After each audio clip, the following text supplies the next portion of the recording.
যে আজকে একদল তারা 25 বছর ক্ষমতায় ছিল, শেখ হাসিনাও তো 25 বছর ক্ষমতায় ছিল না, কিন্তু এই যে এমপি মেয়র ছিলেন যারা দীর্ঘদিন, বরিশাল আজকে দরিদ্রতম বিভাগ, এইটার দায় কি তাদের নাই?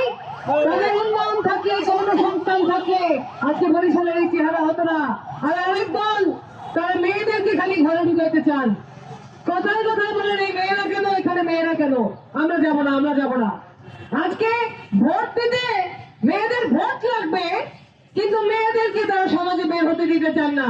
ঘরে বসে কি মেয়েরা পোস্টাল ব্যালটে ভোট দেবে, নাকি ভোট কেন্দ্রে যাইতে হবে? যখন ভোট কেন্দ্রে যাওয়া দরকার তখন মেয়েদেরকে দরকার, কিন্তু যখন একটা জায়গায় বসে কথা বলার জন্য মেয়েদের মুখোমুখি হতে হয়, তখন তারা সেই মুখোমুখি আর হবেন না। জনপ্রতিনিধি হইতে হইলে সবার প্রতিনিধি হইতে হবে। হিন্দু, মুসলমান, বৌদ্ধ, খ্রিস্টান, নারী, পুরুষ, এমনকি হিজড়ারও প্রতিনিধি হইতে হবে।